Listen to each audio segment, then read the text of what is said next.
Olá, eu queria trazer para vocês hoje a história do rei Davi. É uma história que traz grandes aprendizados para a nossa vida, principalmente nossa vida como cristão. É muito interessante a gente ter o temor e o respeito à palavra do Senhor como Davi tinha. Então, antes de Davi se levantar rei, o rei era Saul. Só que Saul ele já não estava fazendo conforme Deus gostaria que ele fizesse, né? Não era mais segundo o coração de Deus, para ele poder realizar as suas obras. Então, Deus pediu para que o profeta Samuel ele fosse até Belém e ungisse um novo rei de Israel. E aí, que no caso Saul, né, seria destituído rei, e de lá da terra de Belém se levantaria um novo rei. Só que Samuel ele não sabia quem seria esse novo rei, e ele foi lá para Belém para poder encontrar e ungir, né, o novo rei de Israel. A orientação de Deus foi o seguinte: vai na casa de Jessé. Jessé era um homem rico, poderoso, naquela época lá tinha muitos bens, e aí ele foi para a casa de Jessé. Chegou lá, todo mundo até imaginou que Samuel iria ungir um novo profeta, né, que viria após ele. Só que na verdade Samuel sabia que era para ser o novo rei. E aí é onde é um engano do nosso coração, muitas vezes,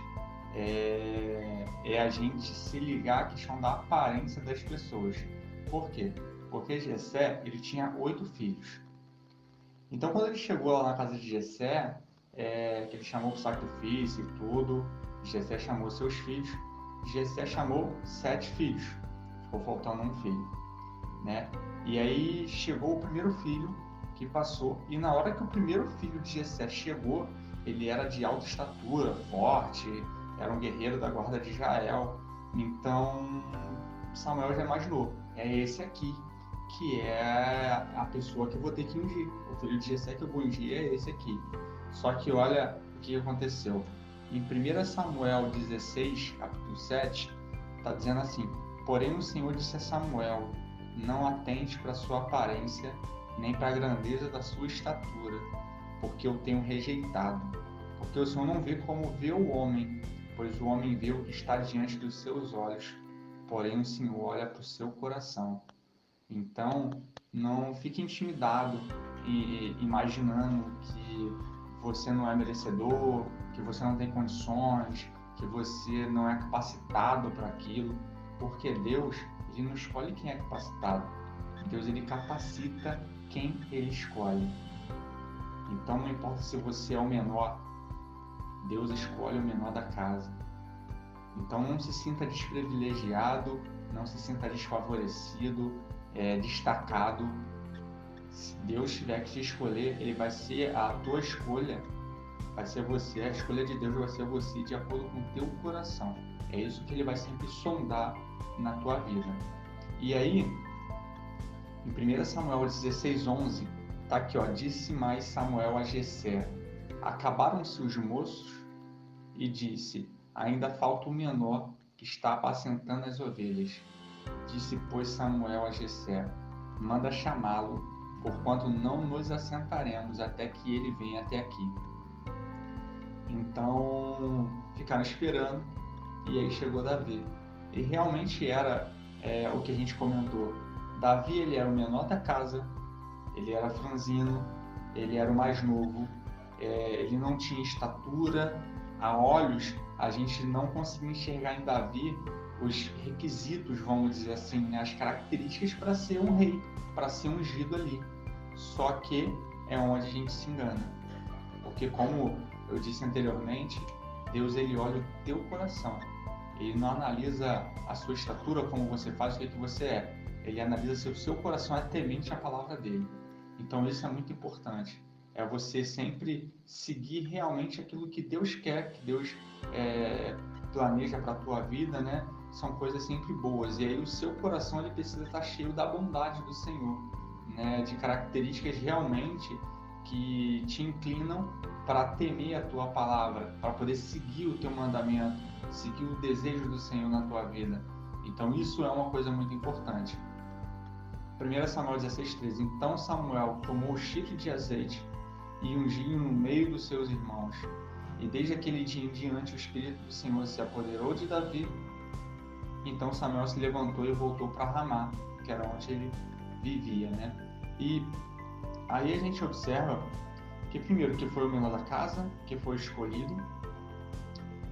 Samuel ungiu a Davi.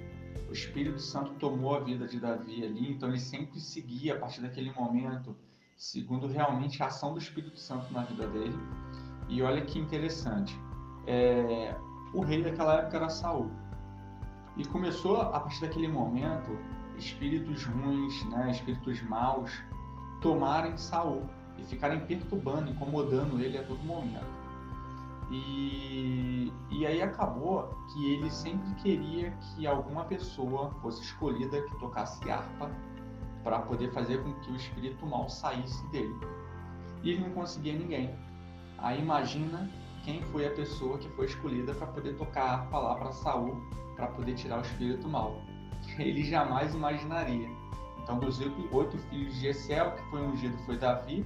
E como é que ele ia imaginar que de outro povoado fosse vir uma pessoa franzina, pequenininha, para poder tocar harpa para o rei e fazer o espírito mal sair.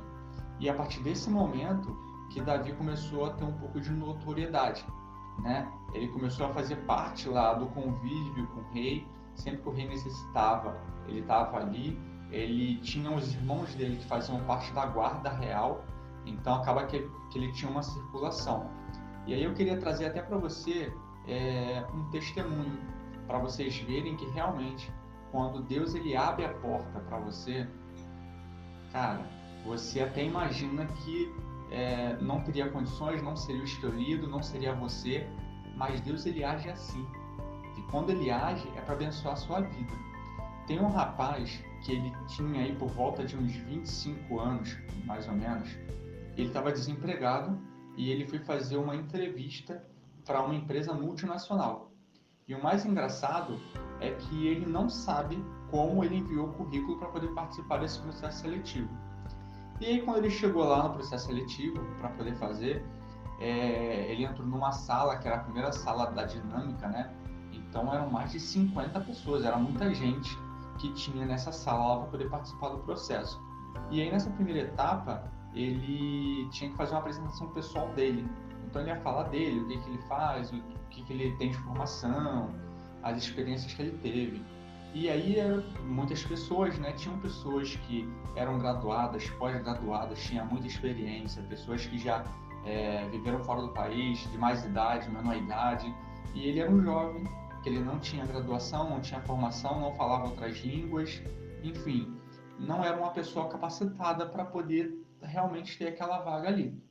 E aí passou-se a primeira etapa do processo seletivo, algumas pessoas saíram nessa primeira etapa e esse jovem, ele continuou, ele foi para a segunda etapa do processo seletivo. E aí chegando nessa segunda etapa, mesma coisa, outras pessoas estavam lá, né, com mais graduação, e o requisito para essa vaga era que ele pudesse viajar. Ele tinha que ter disponibilidade para poder viajar. E ele falou o seguinte: eu não tenho disponibilidade para viajar. A esposa dele estava grávida, né, do seu primeiro filho, e ele achou que talvez não conseguiria dar suporte à sua esposa, então não seria interessante. Então ele falou que não tinha disponibilidade para viajar. Beleza, ele voltou para casa, não acreditou mais, mas, enfim, veio uma ligação falando que ele tinha passado nessa segunda etapa, que ele ia para a terceira etapa. E aí ele perguntou: como é que eu vou para a terceira etapa? Eu não tenho graduação, não falo outros idiomas, eu não tenho muita experiência, eu falei que eu não posso viajar e estou indo para essa última etapa. E ele foi para a última etapa para poder cumprir todo o processo e para você ver como é que é a vontade de Deus na vida da gente, quando a gente está disponível, está disposto a entregar nossa vida para Deus, né? O nosso coração é temente a Deus. A pessoa que foi escolhida para poder trabalhar nessa multinacional foi esse jovem rapazinho que não era capacitado, que não tinha formação, que não falava outros idiomas, que não tinha disponibilidade para viajar. Mas é o que eu quero dizer para você hoje: Deus, ele capacita o escolhido. Deus ele vai colocar você no local onde vai ser uma bênção na sua vida. Então, se você hoje está desempregado, se você está na expectativa de alguma coisa, pode confiar em Deus. Continua orando, continua entregando a tua vida para Ele, entregando que Ele dê a direção, dê o rumo certo. E hoje, esse menino, 10 anos depois, 11 anos depois, ele é a referência no Brasil nessa empresa multinacional. E ele ainda tem uma grande notoriedade em Latinoamérica, para você ver como é que não é o nosso desejo, né? A gente não sabe o que é melhor para a gente, mas Deus sempre sabe o que é melhor para a tua vida. Então, mais uma vez eu te digo, entrega a tua vida na mão dele, porque ele vai sempre fazer, ele sempre tem o melhor para a tua vida. E aí, continuando aqui a história, nesse momento, os filisteus eles estavam guerreando contra Israel, né? Então, acabaram que ficaram em volta, cercando lá a cidade de Israel, e se levantou do meio dos filisteus um gigante, que era o Golias, você devem já ter ouvido falar a história. E aí esse gigante, Golias, ele desafiava todos os soldados do exército de Israel, né? Desafiava inclusive o rei Saul. E ele falava o seguinte, ó, se de vocês sair um soldado vier aqui e me derrotar, quem venceu essa guerra são vocês de Israel. Agora, se ele vier aqui e me derrotar, e eu conseguir derrotar, né, vencer essa batalha, essa luta, quem vai vencer essa guerra aqui, que vai triunfar, somos nós os filisteus.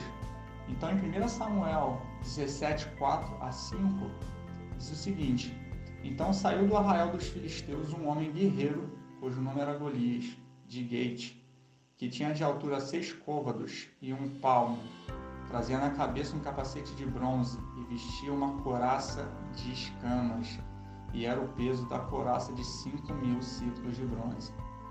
Só que o mais engraçado é que nenhum soldado de Israel tinha coragem de ir lá enfrentar o Golias, até porque 6 côvados aproximadamente era um gigante de quase 3 metros de altura. Então tu pensa, um gigante de 3 metros de altura, forte, todo armado, não tinha um soldado de Israel que tinha coragem de ir lá enfrentar esse gigante, né? Só que aí a gente tinha, no caso Davi, ele já tinha aquele acesso ali, né, ao reino, acesso a Saul, tocava a harpa para ele, só que num dessas passagens ali, na verdade ele estava indo levar alimentos para os irmãos dele, que os irmãos dele eram sim soldados lá que ficavam lá na guerra, né, guerreando. Então o pai dele ordenou para ele ir lá levar mantimento para os seus irmãos. Então ele estava normalmente pastorando a ovelha ou tocando a harpa para o rei, ele pegou os mantimentos e foi levar lá para os irmãos dele. Chegou lá, ele viu esse gigante, né, desafiando o povo de Israel. E na hora ele pensou, ele falou, como assim? Como tem um gigante desafiando o povo de Deus? Como tem um gigante aqui desafiando todos os soldados do rei? Está errado, tem uma coisa errada. E aí ele pegou e falou para o rei, olha, eu vou lá e vou lutar contra esse gigante. E aí o rei achou meio que engraçado, né? Falou assim, como assim? Você não é soldado, você não tem estatura, você não sabe usar armas, não tem armamento, não tem capacidade nenhuma. A única coisa que você era um pastoreiro aí de ovelhas. Só que ele falou, olha, eu sou sim pastoreiro de ovelhas, mas já enfrentei leão, já enfrentei urso, já consegui derrubar eles para proteger as minhas ovelhas. Eu vou derrubar esse gigante. E o rei ficou assim, pô, será? Vai ser possível? E aí o rei falou assim, tudo bem, só que eu vou te equipar. E aí o rei pegou capacete, pegou escudo, pegou lança, armadura, foi tentar colocar lá em Davi. Só que Davi, para vocês verem que ele era tão pequenininho, tão franzino, que ele não conseguia andar com as armaduras.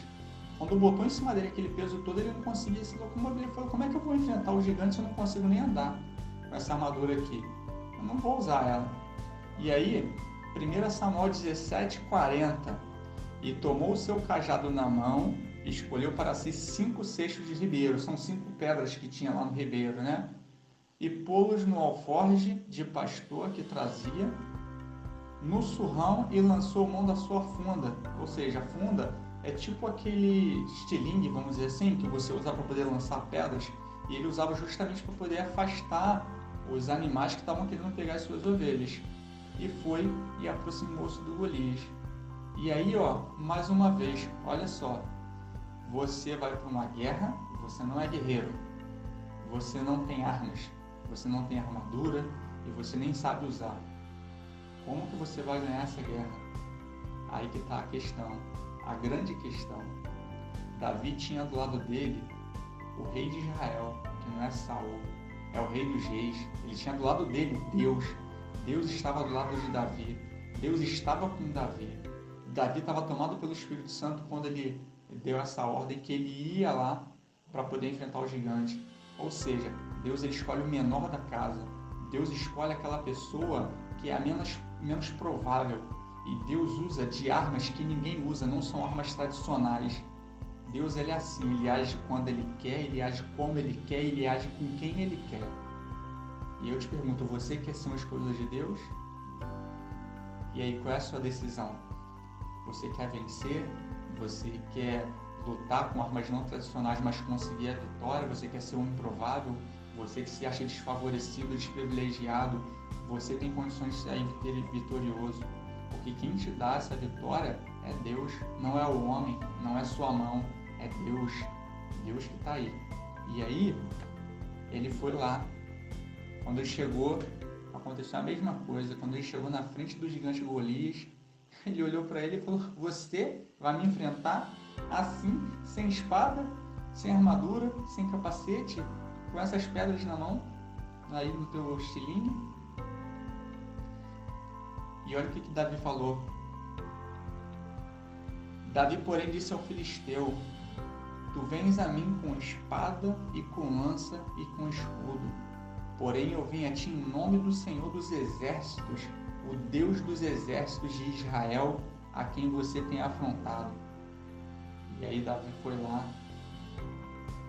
pegou a sua pedra, a tua funda, lançou na cabeça do gigante, o gigante caiu, ele levou a cabeça para Saul, vitorioso.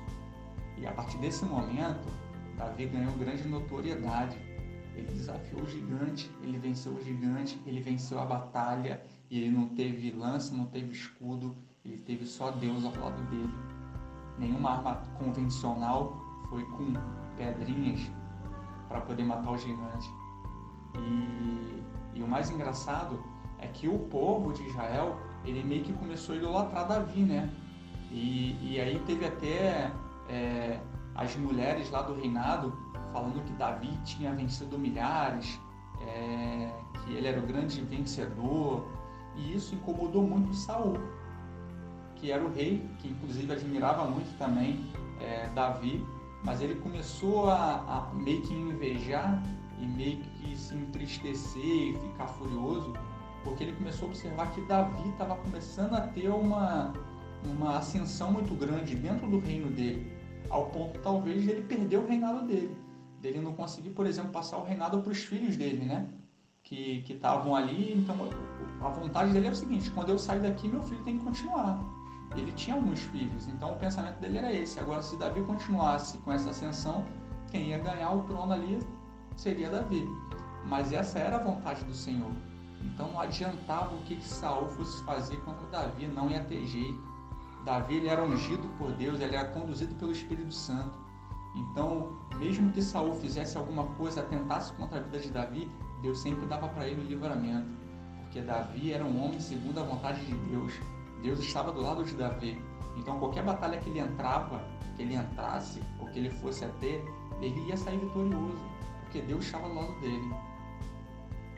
E aí, aqui em 1 Samuel 18:8, então Saul se indignou muito, e aquela palavra pareceu mal aos seus olhos, e disse: 10 milhares deram a Davi, e a mim somente milhares? Na verdade, que falta senão só o reino? Então ele ficou com temor de perder o reino para Davi, né? Dele não conseguir continuar lá as tuas guerras, as tuas lutas e perpetuar a tua família no reinado. Mas cada vez que Saul intentava contra Davi, mais notoriedade ele ganhava, ao ponto, por exemplo, dele ter que sair fugido de Saul, que estava tentando contra a vida dele, E nisso que ele saía, ele ganhava mais batalhas, ele ganhava mais notoriedade, se destacava ainda mais, as pessoas admiravam cada vez mais Davi. E aí aconteceu que ele começou a, por exemplo, montar um exército dele.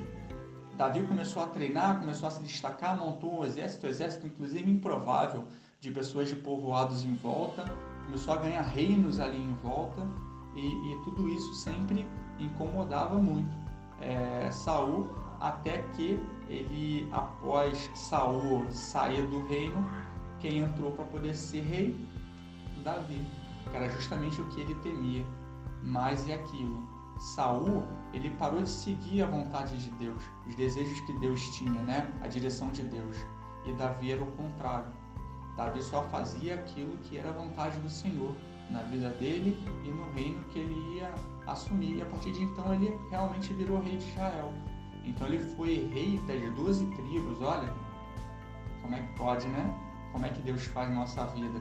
Então não fique você se achando que você é fraco, que você é desprivilegiado, que você não está sendo visto. Deus está olhando para você. Deus conhece o seu coração. Então entrega a tua vida para Ele. Entrega teu coração para Deus. Mostra para Ele que você depende dEle. Que tudo que você faz é você seguindo a orientação, os desígnios que Deus tem para a tua vida. E aqui, um outro ponto, já vai como um aprendizado. Nessa ocasião, Davi já era rei, então ele vivia lá no palácio dele. E aí é onde a gente tem que pensar que a gente precisa vigiar. Né? A Bíblia fala muito do orar e vigiar. Por que eu preciso vigiar? Para que as armadilhas do inimigo não recaiam sobre mim e eu caia numa delas. E aí eu posso acabar sofrendo algumas consequências. Pelo fato de eu pecar contra Deus, de eu me desviar do caminho dele. Então por esse motivo que a gente tem que orar e tem que vigiar. E como eu disse, Davi, ele era segundo o coração de Deus. Ele era temente a Deus. Só que será que Davi não falhava? Davi não errava? Acontecia, Davi era humano. Ele acaba cometendo algumas falhas. Só que teve uma coisa que ele fez que desagradou muito a Deus.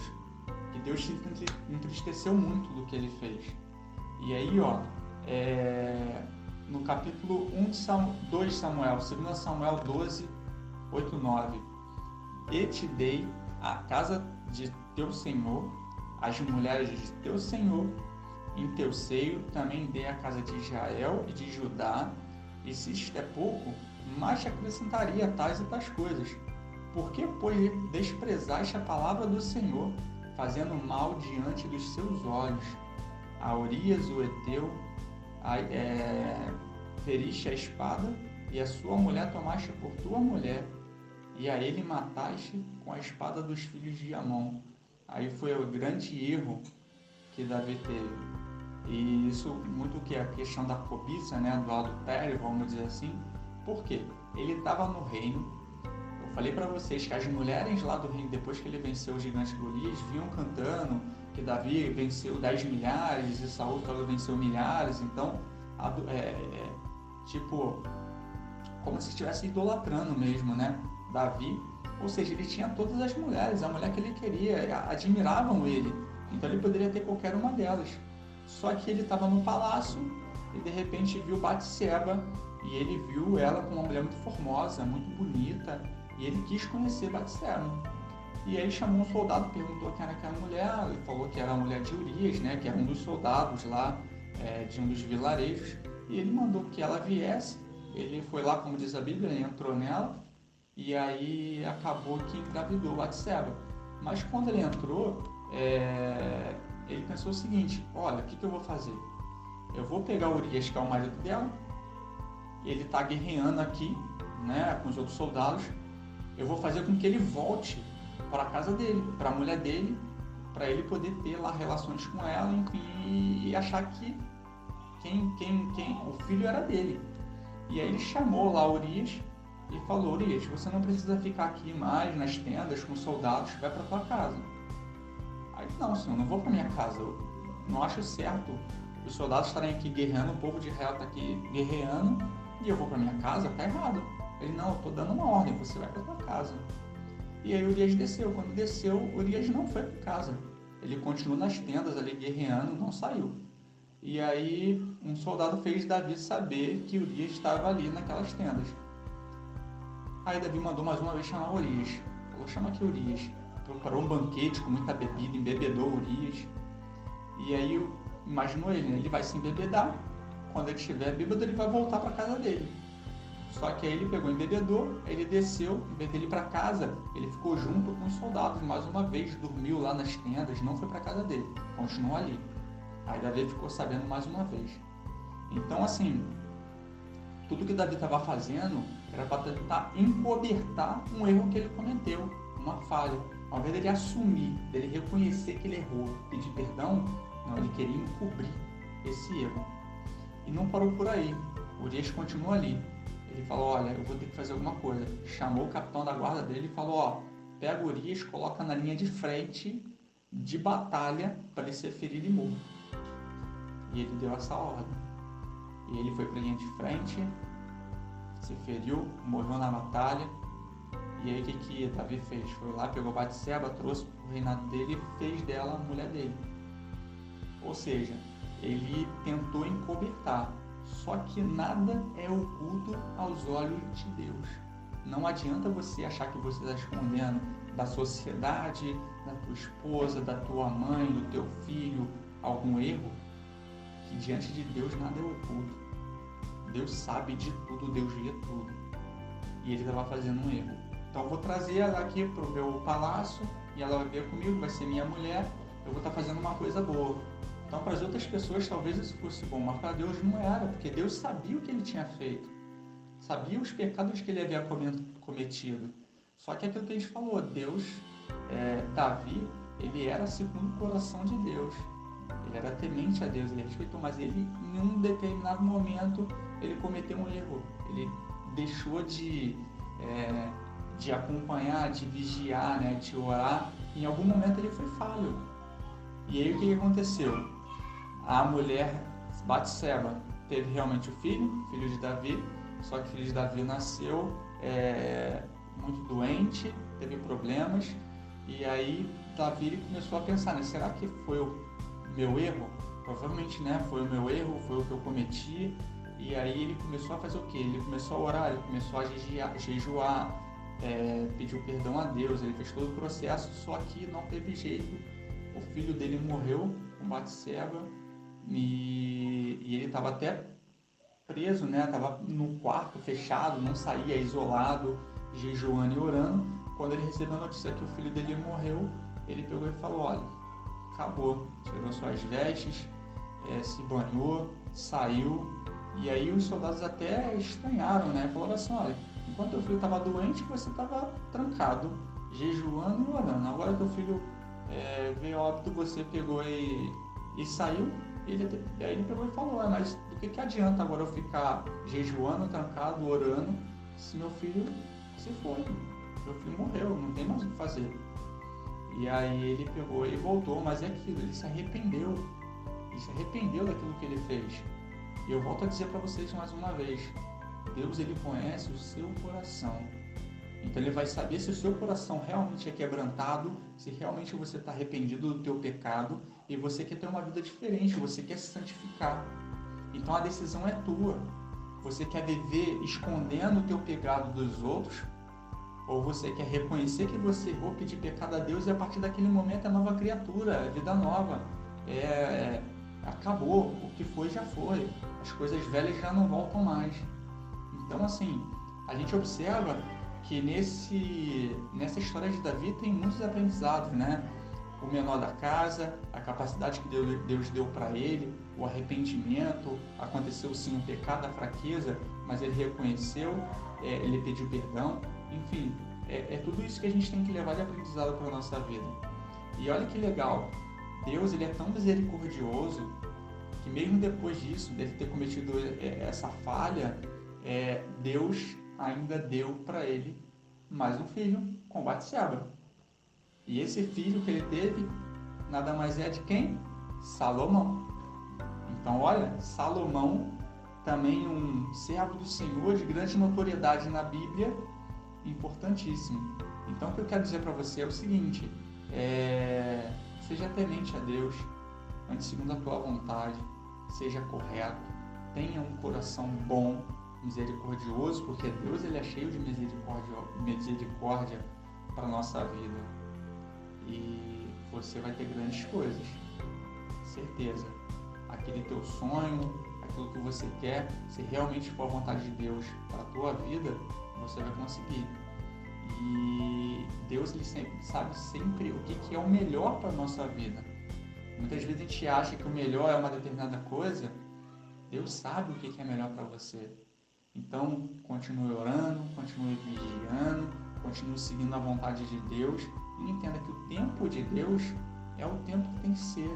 As tribulações que você passa são onde você vai ganhar aprendizado, onde você vai crescendo. Davi só foi rei e foi um rei segundo a vontade de Deus. Aqui, por exemplo, em Apocalipse 22:16, diz aqui, eu sou a raiz e a geração de Davi. Isso aqui são palavras de Jesus Cristo. Jesus é a raiz de Davi, é da descendência de Davi. Olha a referência que Davi tem para a gente, né? Então, é super importante a gente entender que na nossa vida, quando a gente segue o firme fundamento da fé, né, temente a Deus, a gente vai ter muitas vitórias, a gente vai ter uma referência, a gente vai ter notoriedade, a gente vai ser uma pessoa que vai ser bem sucedida. Então, espere o tempo de Deus, tenha paciência, ora, vigia, anda com prudência. Tudo isso são o que Deus pede para que a gente faça, né? Para que a gente consiga ter sucesso. E eu tenho certeza que se você andar no caminho do Senhor, você vai conseguir vitória. Tudo aquilo que você deseja para a tua vida, você vai conseguir, você vai conquistar, porque você está seguindo a vontade de Deus.